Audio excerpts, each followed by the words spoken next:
এর আগে আমার চ্যানেলে যে চাইনিজ কম্বো রেসিপিগুলো আমি দেখিয়েছি, এই রেসিপিটা তাদের মধ্যে থেকে সব থেকে সহজ। হাতে 15 থেকে 20 মিনিট থাকলে এটা আপনারা ইজিলি বানিয়ে নিতে পারবেন। তাহলে চলুন শুরু করা যাক মুম্বাই স্পেশাল এই রেসিপিটি। আর অবশ্যই রেসিপিটা পারফেক্টলি করার জন্য সাথে থাকবে অনেক tips and tricks. By the way, আমি শেফ অতনু, আপনারা দেখছেন অতনুর রান্নাঘর। আর আজকে আমাদের recipe Mumbai special chicken chopper. এবার এই কম্বো রেসিপির মধ্যে আমি আপনাদের আগে ভেজ ফ্রাইড রাইসটা করে দেখাচ্ছি। তার জন্য একটা চাইনিজ কড়াই নিয়ে আমি গ্যাসটা অন করে নিলাম।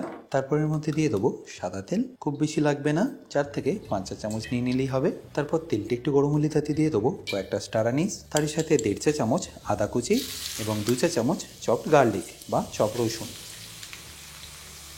এবার এটাকে একবার ভালো করে মিশিয়ে নিন। আর ভালো করে একবার মেশানো হয়ে গেলেই দিয়ে দিন এখানে আগে থেকে কেটে রাখা পেঁয়াজ।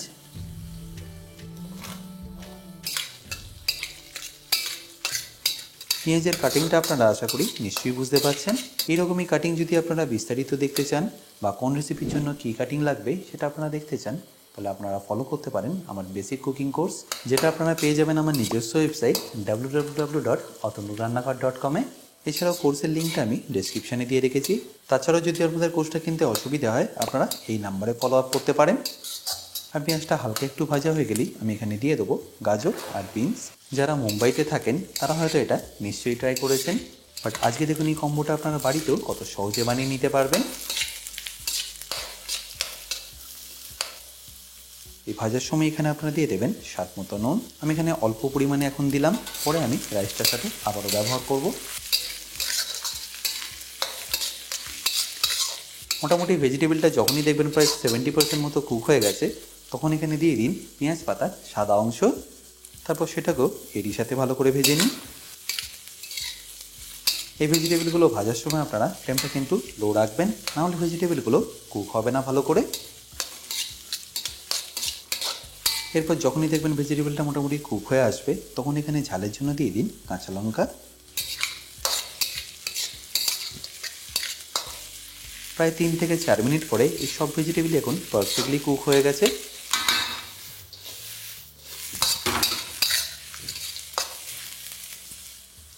বাসমতি চাল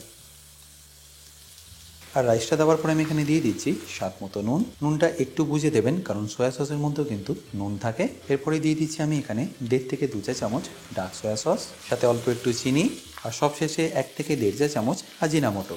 এটা অপশনাল, আপনারা যদি স্কিপ করতে চান তাহলে করতে পারেন। ব্যাস এবারে সব কিছুকে আমি ভালো করে একবার মিশিয়ে নেব।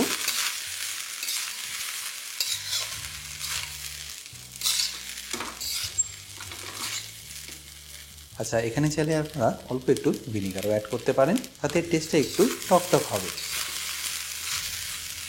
ব্যাস এবার এই সব কিছুকে একবার ভালো করে মিশিয়ে নিন। তাহলে নিশ্চয়ই দেখতে পেলেন রেসিপিটা বানানো কতটা সিম্পল। ফাইনালি আমি এটাকে ফিনিশ করব অল্প একটু ক্রাশড ব্ল্যাক পেপার পাউডার আর পেঁয়াজ পাতা দিয়ে। তাহলে নিশ্চয়ই দেখতে পেলেন এই রেসিপিটা বানানো কতটা সিম্পল। সব ইনগ্রিডিয়েন্টস রেডি থাকলে 5 থেকে 6 মিনিটের মধ্যে এটা আপনারা ইজিলি বানিয়ে নিতে পারবেন।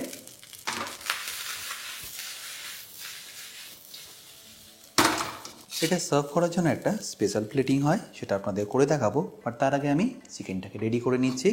আর চিকেনটাকে বানানোর জন্য আমি একই কড়াইতে নিয়ে নিচ্ছি আর একটু সাদা তেল। আর তেলটা একটু গরম হয়ে গেলে আমি এখানে দিয়ে দেবো রসুন কুচি। রসুনের পরিমাণটা এখানে আপনাদের একটু বেশি লাগবে, 500 গ্রাম চিকেনের জন্য প্রায় 3 চা চামচ।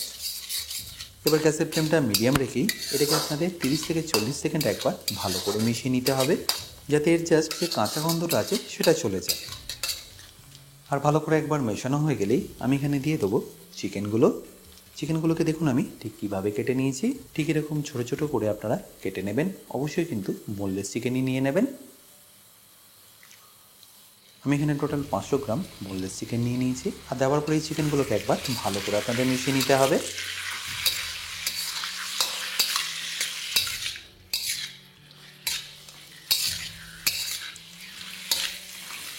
যেহেতু এটা বোনলেস চিকেন, তাই এটাকে খুব বেশি টাইম লাগবে না কুক করতে। তাই এই স্টেজে আপনাদের দিয়ে দিতে হবে চিলি পেস্ট। আমি এখানে টোটাল 12 থেকে 15টা শুকনো লঙ্কা বীজ ছাড়িয়ে পেস্ট করে নিয়েছি। এটাকে আমি ডাইরেক্টলি এখানে দিয়ে দিলাম। যেহেতু এর মধ্যে কোনো বীজ ছিল না, তাই এটা একদমই ঝাল হবে না। আর এরই সাথে আপনাদের দিয়ে দিতে হবে টমেটো কেচাপ। তারপর এটাকে ভালো করে একবার মিশিয়ে নিন। এই সময় ফ্লেমটা আপনারা মিডিয়াম রাখবেন। তারপরে একইভাবে এটাকে ভালো করে মেশাতে থাকুন। আর মেশানো হয়ে গেলে এর মধ্যে দিয়ে দিন 1 চা চামচ ভিনিগার। ব্যাস, আবার এটাকে ভালো করে মেশাতে থাকুন। এটা আপনাদের ততক্ষণ মেশাতে হবে যতক্ষণ না চিলি পেস্টের কাঁচা গন্ধটা চলে যাচ্ছে। এরপর যখনই দেখবেন চিলি পেস্টের কাঁচা গন্ধটা চলে গেছে, তখন এখানে দিয়ে দিন সয়া সস। আমি এখানে 1 চা চামচ ডার্ক সয়া সস ব্যবহার করলাম। আর ডার্ক সয়া সসটা দেওয়ার পরেই আপনারা এখানে একটু নুন দিয়ে দেবেন, কারণ সয়া সসে অলরেডি নুন থাকে। ব্যাস, এবার এটাকে একবার ভালো করে মিশিয়ে নিন। এবার এই স্টেজে আপনাদের নিয়ে নিতে হবে একটা ডিম, যেটাকে ডাইরেক্টলি আমি চিকেনের মধ্যে এইভাবে ভেঙে দিয়ে দিচ্ছি। আর দেওয়ার সাথে সাথে কিন্তু এটাকে আপনারা মেশাবেন না। 30 থেকে 35 সেকেন্ড প্রথমে একটু ওয়েট করবেন। যখনই দেখবেন এইভাবে হোয়াইটটা ফর্ম হচ্ছে, ঠিক সেই সময় আপনাদের এটাকে আস্তে করে মিশিয়ে দিতে হবে। ঠিক আমি যেভাবে মেশাচ্ছি সেইভাবে।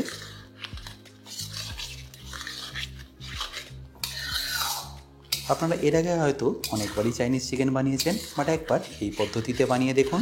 আর ডিমটাকে মোটামুটি 30 থেকে 40 সেকেন্ড ভালো করে একবার কুক করে নিন। যখনই দেখবেন ভালোভাবে কুক হয়ে গেছে, তখন এর মধ্যে মিশিয়ে দিন অল্প একটু জল। খুব বেশি জল এখানে লাগবে না। সেমি গ্রেভি করার জন্য যতটা জল প্রয়োজন ততটাই দিয়ে দেবেন। এবার গ্যাসের ফ্লেমটাকে হাই করে এটাকে ভালো করে একবার ফুটিয়ে নিন। একবার ফুটে গেলে এর মধ্যে দিয়ে দিন অল্প একটু গোলমরিচ গুঁড়ো, তারই সাথে অপশনাল এমএসজি। ব্যাস, এটাকে একবার ভালো করে মিশিয়ে নিন।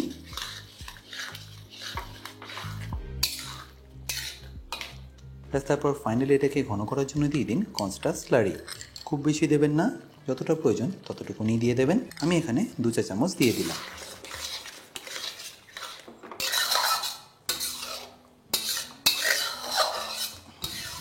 ব্যাস, ফাইনালি এটাকে ফিনিশ করুন অল্প একটু পেঁয়াজ পাতা দিয়ে।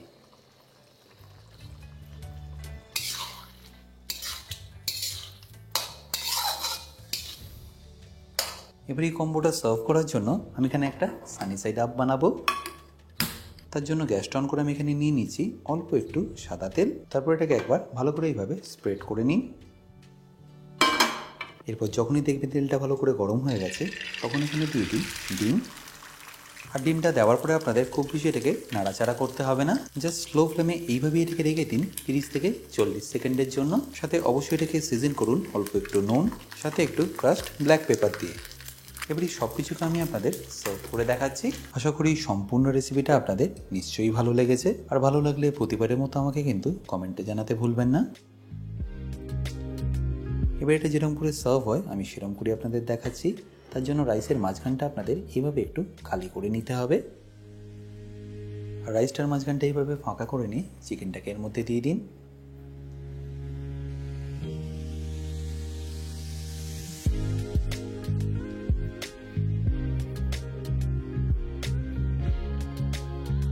বাই দ্য ওয়ে, আমি শেফ অতনু, আপনারা দেখছিলেন অতনুর রান্নাঘর। দেখা হচ্ছে আপনাদের সাথে একটা নতুন রেসিপি নিয়ে নেক্সট এপিসোডে। ভালো থাকবেন, সুস্থ থাকবেন।